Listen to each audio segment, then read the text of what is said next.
So I had two drashot prepared for tonight. One which was a serious sounding the alarm, like the shofar does, and the other one is comforting and reassuring us, also like the sound of the shofar. So, which should I give? I've really thought a lot about this, and I've tortured Randy with this question. What do we need right now in this moment in time? The shofar gives us both. The shofar is a sound both to action and to being alert, and it's the shofar we sound at moments of crisis. And it's also there to be the sound of weeping and the sound to remind us that God weeps along with us when we suffer. So here's the best I can offer you in these very, very complicated times we are in. Yom Kippur does not happen in a vacuum. I can be honest with you about the reality of the moment we are in, and I can share with you from whence I feel hopefulness, strength, and a sense of the future. There are no simple answers and there's no quick fix. There's nothing I can say that will reassure you that things can turn around quickly. I believe as a religious person, I believe as someone for whom the presence of God in my life is an important aspect, that when we are lost, the best thing we can do is to pray for strength. When we feel anxious, the best thing we could do is to pray for calm. When we have uncertainty and fear about the future, the best thing we can do is to pray for the strength to face whatever it is. So I want to give you a few directions into that I can do, knowing the hour is late, so I'm going to shorten this. And if anybody wants the longer version, we'll do this some other time, but it's late. On Yom Kippur in 2016, 4 years ago tonight in the Jewish calendar, a book had just come out, a new biography of Hitler, called Hitler, The Ascent, from 1889 to 1939. And I quoted from that book without commentary, and I want to quote, I still have the papers in my file that I read from then, the quotes from this new biography. Hitler was often described as an egomaniac who only loved himself, a narcissist with a taste for self-dramatization, a characteristic fondness for superlatives. His manic speeches and penchant for taking all or nothing risks raised questions about his capacity for self-control, even his sanity. This biography underscores Hitler's shrewdness as a politician, with a keen eye for the strengths and weaknesses of other people, and an ability to instantaneously analyze and exploit situations. I read then, 4 years ago, Hitler was known among colleagues for a bottomless mendacity that would later be magnified by a slick propaganda machine that used the latest technology at the time, radio, gramophone records, and film to spread his message. A former finance minister wrote that Hitler was so thoroughly untruthful that he could no longer recognize the difference between lies and truths. And editors of one edition of Mein Kampf described it as a swamp of lies, distortions, innuendos, half-truths, and some real facts. Hitler was an effective orator and actor, adept at assuming various masks and feeding off the energy of his audiences. Although he concealed his anti-Semitism initially beneath a mask of moderation when trying to win the support of socially liberal middle classes, he specialized in big theatrical rallies staged with spectacular elements borrowed from the circus. Hitler adapted the content of his speeches to suit the tastes of his lower middle class, nationalist, conservative, ethnic chauvinist, and anti-Semitic listeners. He peppered his speeches with coarse phrases, and he specialized in putting down hecklers. Even as he fomented chaos by playing to crowds' fears and resentments, he offered himself as the visionary leader who would restore law and order. Hitler increasingly presented himself in messianic terms, promising to lead Germany to a new era of national greatness, although he was typically vague about his actual plans. He often harked back to a golden age for the country, the better to paint the present day in hues that were all the darker. Everywhere you looked now, there was only decline and decay. I read that 4 years ago on my Yom Kippur Drash of 2016. We are facing an administration which is not just undermining norms and challenging democratic institutions. We are facing an institution of the presidency which is calling for a coup of this country. We have to stop calling it undermining democracy and shattering norms. He and his Republican supporters are planning a coup. We must do everything non-violently to protest it and to stop it. We must fight for the election to make sure everyone who is eligible to vote votes. I'm very proud of the group at CBST who has created one of the best guides to voting that exists. CBST Votes, go to our website cbst.org/vote, and you will get a guide that will help you, no matter where you live in the United States, figure out how to vote. It's a very complicated election this year, but here's the general rule. If you can vote in person, you must. If you can vote early, you should. If you really cannot do those for health reasons, then by all means, use a written ballot. But if you can vote in person, you must. And if you can vote early, you should. Go to that location of the direction that we're offering so that you can find out and make a plan to vote. We must remain dedicated to nonviolence as the means. We know that the night before, a group of rabbis got arrested in St. Augustine, Florida, to protest the racism, the anti-black hatred, and the lynch mob of Jim Crow South. Martin Luther King gathered the rabbis around and he read to them the 27th Psalm, the Psalm of the year, of this time of year. The Lord is my light, of whom shall I fear? The Lord is my Savior, of whom should I dread? When enemies rise up against me, I will be calm. I will know that God is on my side. What is hope? I'm often asked, am I optimistic? And you know my answer is often, I'm not optimistic, but I'm hopeful. Hope is a complex idea, of course, and for me, it is based in the understanding that we have to change a bit of what we hope for. We know, of course, the famous story of Greek mythology that Pandora opened a box and out came all the evils of the world, came sickness and death and destruction came out of Pandora's box. But the one thing which remained in her box was hope. Hope remains among us, even when we're surrounded by the sicknesses, disease, the corruption, and evil that was released when Pandora's box was opened. Emily Dickinson said famously, hope is the thing with feathers that perches in the soul and sings the tune without the words and never stops at all.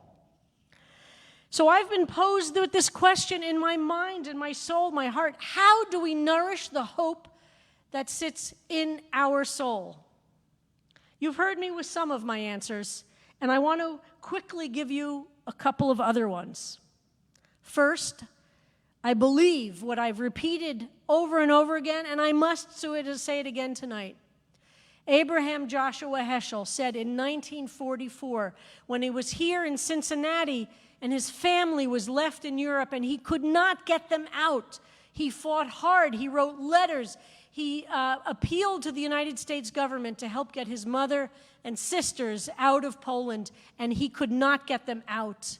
Because as we know, this country shut its doors to the Jews of Europe. Had this country had decent immigration policy that allowed refugees in, Hitler could not have accomplished what he did. Millions of our people were killed, not only because of the evil of Hitler, but because the doors in this country were shut, closed in 1924 to prevent Jews from Eastern Europe and Italians to get into this country in big numbers. Those laws weren't changed till the 50s. Abraham Joshua Heschel in 1944 wrote, "As evil as the fascists are, God demands we be to that degree good." As evil as the fascists are, God demands of us that we be to that degree good. That's my bumper sticker. If I need to know how to react to what's going on in the world, I need to say, how can I translate how bad I see it happening, and what can I do that's to that degree good? That's number one. Number two, I want to tell you about two Jews who are no longer alive, because I learn a lot from history, and we have to learn from people who have lived through worse and have something to teach us who might face circumstances worse than what we now know. A famous Hungarian Jewish novelist whose novels I profoundly recommend, named Georgi Conrad. Let me just tell you a moment about his life. Conrad wrote that when the Germans occupied Hungary in April of 1944, his wealthy parents were arrested and they were sent to a labor camp in Austria. Not as Jews. In the early days, it was not always clear, but they were sent as war profiteers.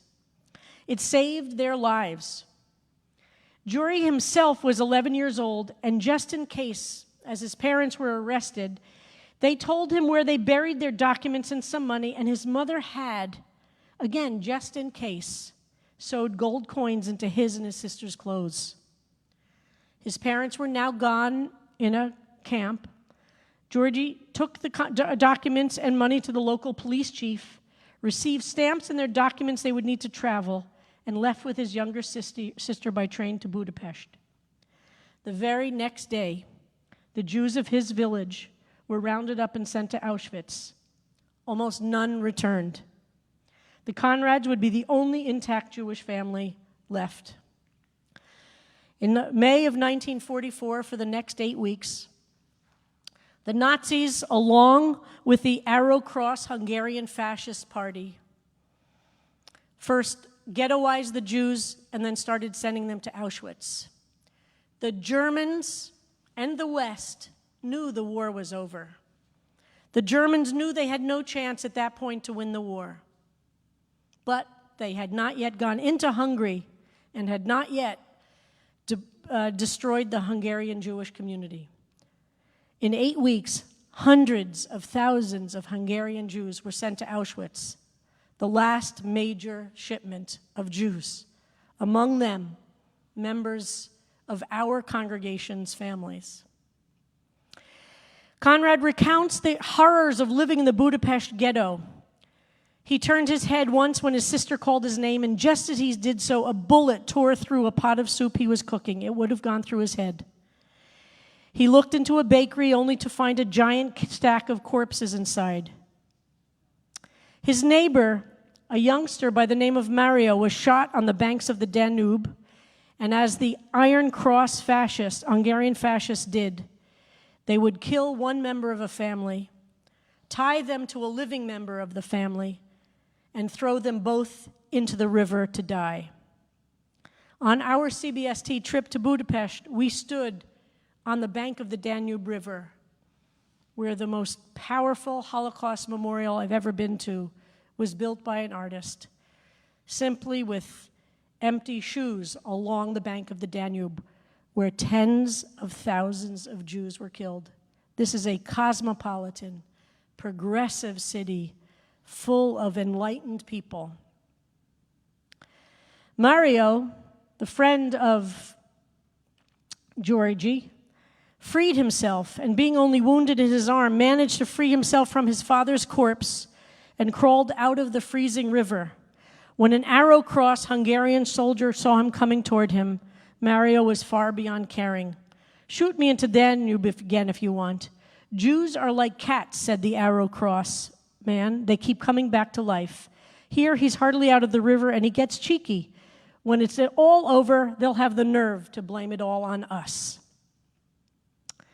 And then Hungary became communist, and Georgie was then persecuted for his political ideas and beliefs. Not initially. He initially supported the Communist Party and the communist takeover of Hungary because it was getting rid of the Nazis. But why do I tell you about him? First of all, his novels are phenomenal. And as a voice of Jews, he should be read. But secondly, it's this one small thing that he says. Having lived through Nazi-occupied Hungary and then communist-occupied Hungary, Jews treated badly under the communists and a terrible, terrible regime, he wrote this: "No matter how small and powerless one is, no matter how hopeless the odds, one simply does what is right and uses the tools one has at hand." I'm going to read that again. No matter how small and powerless one is, no matter how hopeless the odds, one simply does what's right and uses the tool one has at hand. Georgie Conrad. The second person I want to talk about briefly, who's given me a lot of strength, is a Hasidic rabbi. His writing is known as the Eish Kodesh, the Holy Fire. He became known as the Warsaw Rabbi. He lived outside of Warsaw in 1939. In September, he was moved into Warsaw. And of course, as the Nazis started bombing Warsaw right before Rosh Hashanah, in the first bombing on the first day, 65,000 people in Warsaw were killed from the bombing and continued to die from those continued bombings. Included among them, he had one son who was married, and his son was hit by shrapnel in one of the early bombing raids of the Nazis. His daughter-in-law went to visit the son in the hospital but wasn't allowed inside to the hospital, and standing outside the door of the hospital, she was killed by shrapnel. The son died a few days later. He lost his wife as well, and the Warsaw Rebbe became known as the Warsaw Rebbe because on Rosh Hashanah and Yom Kippur of 1939, as Warsaw was taken over by the Nazis, the Jews were slowly, at first and then quickly moved into the ghetto. He insisted that no matter what the conditions were, he was going to lead his synagogue. We know where, by the way, in the Warsaw Ghetto he met. It was, of course, against the law to even do what we're doing here tonight, to join together in prayer. And every week he would have Shabbat services. There was silence. We don't have a sermon from the time right after his son and daughter-in-law were killed. But a few weeks later, he started giving sermons. And he would give these drashot, often at Shalosh Shudas on this third meal in Shabbos afternoon. He would give them in Yiddish, and then soon as Shabbos was over, one of his students would write them down, and then in Hebrew, and then he would work on them. Every week, he gathered whoever was alive, and everybody knew that this was the one place in the Warsaw Ghetto in which services, Shabbos, was observed. Now, some of you know, because I've told the story of the Oneg Shabbos group, which was run by Emanuel Ringelblum, who was a historian, as he saw the ghetto getting crushed and crushed and crushed, Every day for the deportation, 7,000 Jews were put on trains to Treblinka and killed. The ghetto was slowly being emptied of Jews, and the ghetto walls were getting smaller and smaller and smaller. My family's from Warsaw, and when I went to Warsaw a couple of years ago, I walked through the ghetto. Not that there are many markers left, but I walked through carrying a map of what the ghetto was then and a map of contemporary Warsaw now, and I tried to find all of these places that I knew existed. And what did he do? He kept teaching Torah. He kept teaching Torah, week in and week out. And then in January of 1943, when the ghetto was almost completely emptied, Emanuel Ringelblum told all of his Sammlers, his collectors, the time has come. We will not live for much longer. They gathered all of the writings together in the ghetto and put them into those metal milk urns, and buried them underneath various buildings in the ghetto. In 1943, around Passover, of course, we know the Jews had the Warsaw Ghetto Uprising, and then the ghetto was liquidated. The Warsaw Rebbe survived the ghetto and was sent to a concentration camp. And he died somewhere around November of 1943, killed in the concentration camp. In 1950, a Polish construction worker who was starting with other construction workers to dig where the ghetto was in order to rebuild buildings there, came across 2 of the milk urns. It's an amazing story. These milk urns were uncovered, and inside were documents of all different nature, but included among them were all the sermons of the Warsaw Rebbe, known as Eish Kodesh, fire of holy fire. They continue to be read and studied today. And in the letter he wrote with it, he said, I'm leaving these drashot, these words of Torah, for the future. Here we are the future. We are the future. We have inherited both Conrad's work and the Warsaw Rebbe's work. Conrad was not religious at all, the Hungarian Jew, but he understood you do what is right no matter what the external circumstances. And the Warsaw Rebbe knew you teach Torah no matter what. You don't stop being Jewish no matter what. There will be a future. Greg referred to our pivoting so quickly when the pandemic hit and the shutdown here in New York hit. People ask me, and I've been interviewed, how did I know what systems to set up so quickly? And I say very simply, we, the LGBT community, lived through a plague before. For 17 years, AIDS rushed through our community like a tsunami, killing 40% of our synagogue. And for those 17 years when there was no vaccine and no medication, a diagnosis was a death sentence. And CBST learned 3 fundamental truths that I then translated to CBST in this pandemic. And no, they're not exactly the same. There are major differences, of course. But there are some important similarities. The first truth, and this is where I get my deepest hope. In times of crisis, community is essential. We have to have buddy systems. That's why we created the Connector program. Over 80 congregants calling each other once a week in those terribly fearful early days, and now once a month. Community is essential. Being connected no matter what the risks are within the context. Community is essential.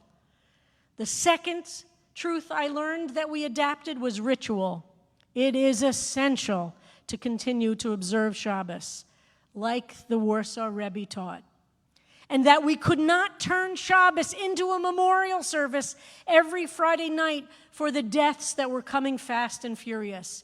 Yes, we would acknowledge it, but we as a community learned to carry multiple truths at once. Grief and loss and fear. And yes, we also had joy and humor and culture The third area is joy. We must not give up on joy, even when we are in the worst possible circumstances. That's how we survived AIDS, and I don't mean every single one of us did, because the losses were terrible. But it is not about whether I personally survive. It's not about whether you personally survive. We know we are all mortal. It's about will we together build a foundation stone, something that will outlast us, for a future that does not yet exist but will look back to us with gratitude. They will remember there were people who did not give up or give in or allow hopelessness and despair to rule. We cannot let that happen. We must continue to live with the fullness of love and hope and light. We must believe in a future. Whether or not I individually get there is not the point. We all have to continue building this foundation that I talked about on Rosh Hashanah. The Even Shtiyah is the foundation on which the world exists, and your foundation stone will be fed by what you do every single day. My foundation stone will, and they touch, and they get bigger and bigger and bigger. We cannot give up. We cannot give in. We are powerful. That doesn't mean everything turns out well immediately. Our expectations can't be so superficial. We have to carry with us a belief in the future and understand our roles.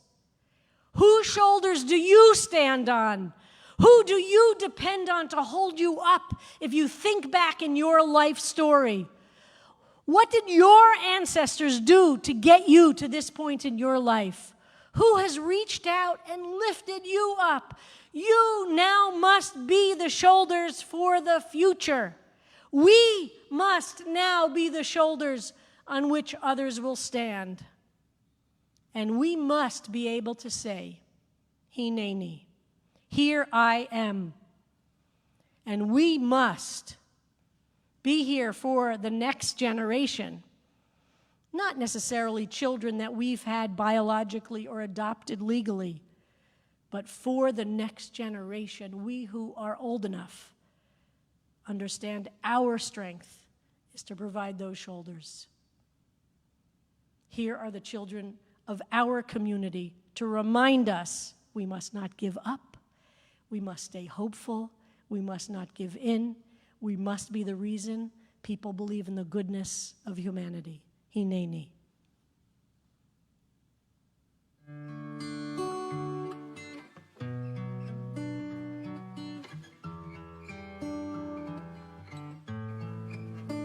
I come with joy, I come with hope, I come with vision and intention.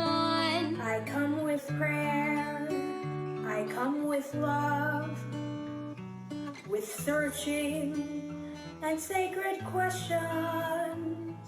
Hineni, here I am. I come with peace of mind. I know just where I stand. Here I am. I come with trust. I come with pride. I come with justice and with freedom. I come with history. I come with family.